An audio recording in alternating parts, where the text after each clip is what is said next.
এই প্রথম মোদী সরকার নিজেদেরকে কোণঠাসা মনে করছে, সরকারকে নড়িয়ে দিয়েছে। প্রচুর পুলিশ যেমন আহত হয়েছে, তার থেকে বহু ছাত্রছাত্রীও আহত হয়েছে।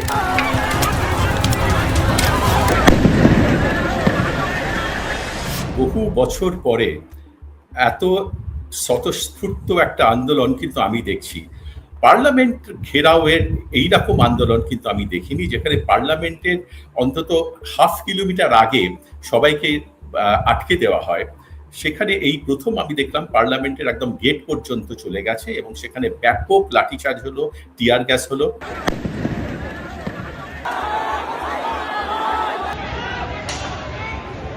দিল্লি পুলিশ যেটা কবুল করেছে যে তারা ভেবেছিল ৮ থেকে ১০,০০০ লোক আসবে, ছাত্রছাত্রী আসবে, তাদেরকে রুখে দেওয়া যাবে, তাদেরকে আটকে দেওয়া যাবে। বিভিন্ন জায়গায় বিভিন্ন ধরনের ব্যারিকেডও তারা তৈরি করেছিল সেই হিসেবে। কিন্তু দেখা গেল যে অন্তত পুলিশি হিসেবে অন্তত ৫০,০০০ ছাত্রছাত্রী তারা দেশের বিভিন্ন জায়গা থেকে, বিশেষ করে উত্তর ভারতের বিভিন্ন জায়গা থেকে তারা দিল্লিতে এসেছে এবং এই আন্দোলনের, এই সংসদ ভবন চলো অভিযানের সেখানে সামিল হয়েছে। এদেরকে রোখার মতন পুলিশি ক্ষমতা ছিল না, যার ফলে পুলিশকে শেষ পর্যন্ত লাঠিচার্জ করতে হয়, হিংসার আশ্রয় নিতে হয়। এবং কেউ লাঠিচার্জ করলে, কাঁদানে গ্যাস ছুটলে সেটা তো আর একতরফা থাকে না, সেখান থেকে ছাত্রদের ভেতর থেকেও তারাও মারমুখী হয়েছে। আইন শৃঙ্খলা বাহিনী মানে দিল্লির পুলিশ বাহিনী। Delhi police comes directly under the union home ministry. Union home minister মানে কেন্দ্রীয় স্বরাষ্ট্রমন্ত্রী হচ্ছেন অমিত শাহ। অর্থাৎ কেন্দ্রীয় সরকারের অধীনে দিল্লির আইন শৃঙ্খলা বাহিনীর আছে। এটা হিস্টোরিক্যালি আছে, সংবিধান অনুযায়ী আছে এবং দিল্লির জমির ওপরে কেন্দ্রীয় সরকারের অধিকার। দিল্লির যারা নির্বাচিত প্রতিনিধি, জনপ্রতিনিধি, মুখ্যমন্ত্রী বা সরকার, তাদের কোনো অধিকার এই দুটোর ক্ষেত্রে নেই। এখন এই অবস্থাতে আইন শৃঙ্খলা বাহিনী যা করেছে গত সোমবার, সেটার দায় বিরোধীরা এবং আন্দোলনকারী শিক্ষার্থীরা তারা পুরোপুরি পুলিশের ওপর দিচ্ছে। এবং সোশ্যাল মিডিয়াতে বহু ধরনের ছবি আসছে, বহু ধরনের খবর বেরোচ্ছে যে পুলিশি তারা বিভিন্নভাবে তারা গাড়ি করে করে বড় বড় ইট তারা জোগাড় করে নিয়ে এসছে।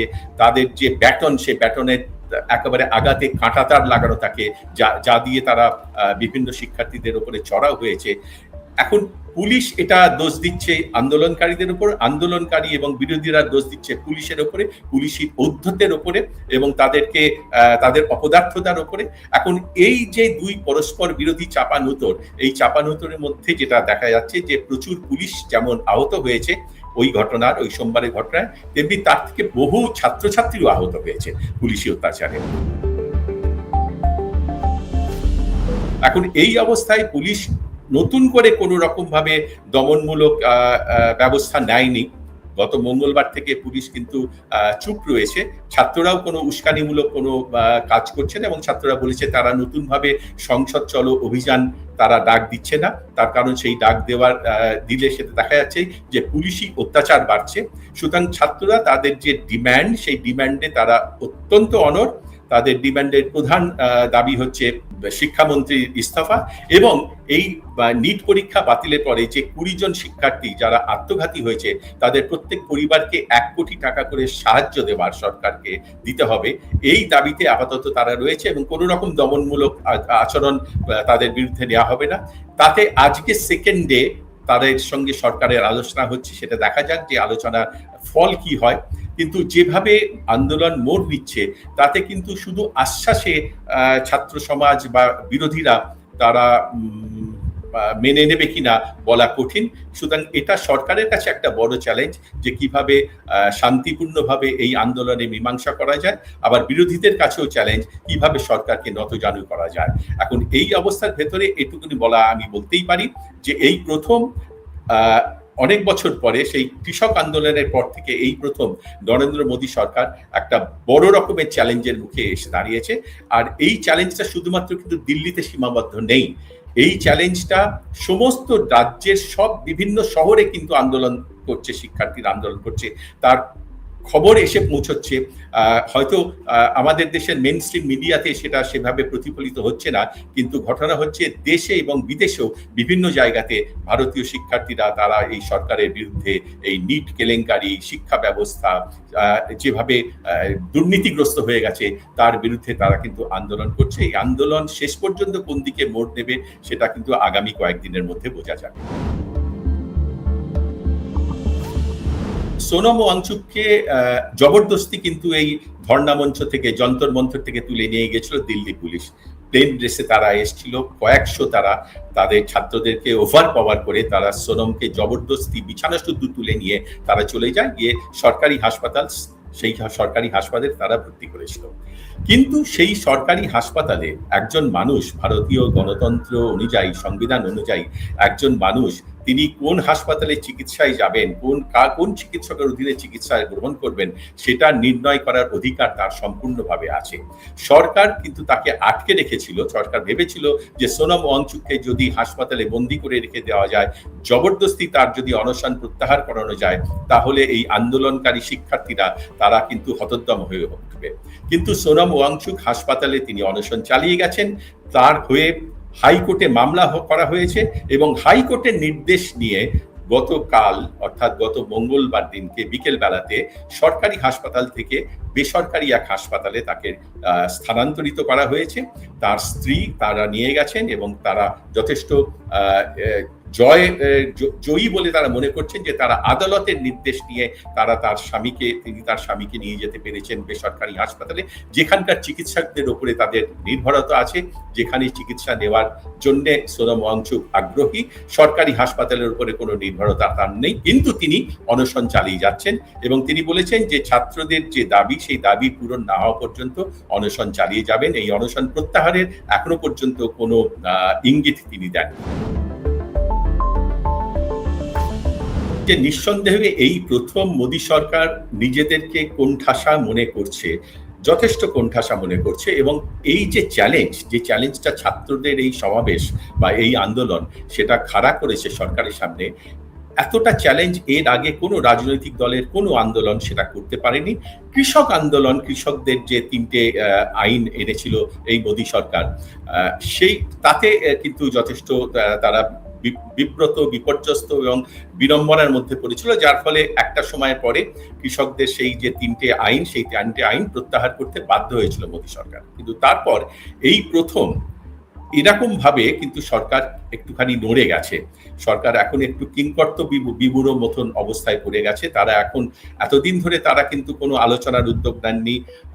এই যে আন্দোলনরত ছাত্ররা যে 31 দিন ধরে যন্তর মন্তরে আন্দোলন করেছে, অনশন করেছে, সেখানে কিন্তু কোনো প্রতিনিধিকে পাঠায়নি।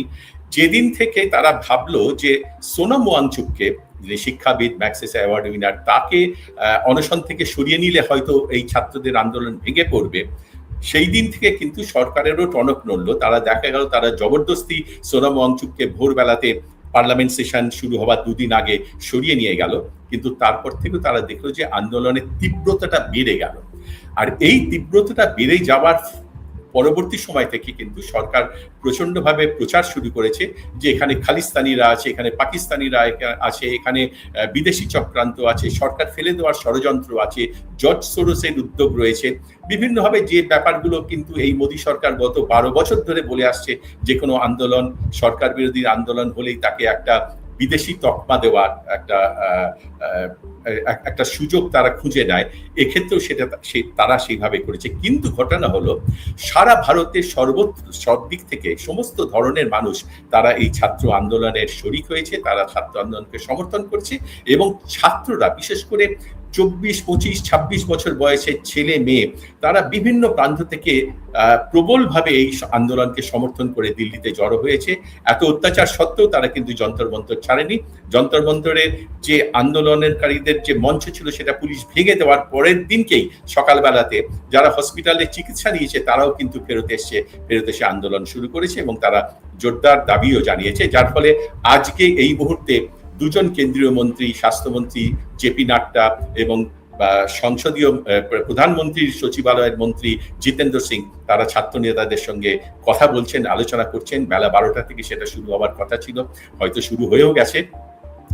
এবং সরকার নিজেদেরকে অসুবিধার মধ্যে পড়েছে। তারা অলরেডি পার্লামেন্টে জানিয়েছে যে তারা নিট নিয়ে আলোচনা করতে প্রস্তুত, যেটা এতদিন তারা যে প্রস্তুতির কথা তারা বলেনি, এখন তারা প্রস্তুত। কিন্তু বিরোধীরা পক্ষ তারা যে দাবি জানিয়েছে যে অন্তত শিক্ষামন্ত্রী ধর্মেন্দ্র প্রধানের ইস্তফা ছাড়া কোন রকম আন্দোলন হতে পারে না, আগে ইস্তফা দিক তারপরে আন্দোলন। এখন এই অচলাবস্থা কিভাবে কাটবে সেটা জানা নেই, কিন্তু যেটা জানা যাচ্ছে, যেটা দেখা যাচ্ছে যে ছাত্রদের আন্দোলনে, এই শিক্ষার্থীদের আন্দোলনে দেশের বিভিন্ন মানুষ, বিভিন্ন সেলিব্রিটি, বিভিন্ন ধরনের বিভিন্ন পেশাজীবী তারা সমর্থন জানাচ্ছেন। এবং খুব ইন্টারেস্টিং যে ব্যাপারটা হচ্ছে, দেশের বিভিন্ন জায়গা থেকে আমাদের যে ফুড ডেলিভারি সিস্টেম আছে, সুইগি, জোম্যাটো, ফুড পান্ডা, ব্লিঙ্কিট, তাদের মাধ্যমে প্রচুর মানুষ, তারা প্রচুর খাবার, খাদ্য, পানীয় সেগুলো পাঠাচ্ছে।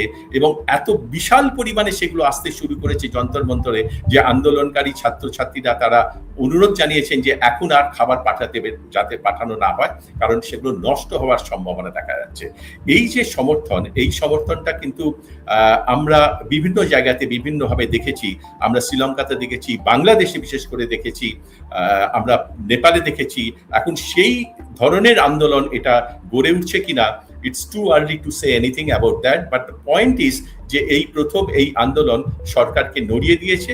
সরকার বিভিন্নভাবে কম্প্রোমাইজ করার রাস্তাতে সমঝোতার দিকে যাচ্ছে, কিন্তু শিক্ষা মন্ত্রীর ইস্তফার দাবিতে যে অনড় অবস্থান ছাত্ররা নিয়েছে, শিক্ষার্থীরা নিয়েছে, এবং বিভিন্ন রাজনৈতিক দল নিয়েছে, বিরোধী দলেরা নিয়েছে, যার যে দাবিতে পার্লামেন্ট আজ তৃতীয় দিনও অচল হয়ে রয়েছে, সেটার মীমাংসা না হলে এই যে অচলাবস্থার সৃষ্টি হয়েছে সেটা কিভাবে কাটবে এবং আন্দোলনকারীদের বিরুদ্ধে কি ব্যবস্থা নেওয়া হবে, বা এই আন্দোলনকে শেষ করার, ভালোভাবে শেষ করার, অর্থাৎ তাদের সঙ্গে একটা সমঝোতার বন্দোবস্তের মধ্যে দিয়ে সরকার কিভাবে যায়, সেটা এখনো পর্যন্ত কিন্তু বলা খুব দুষ্কর, খুব কঠিন।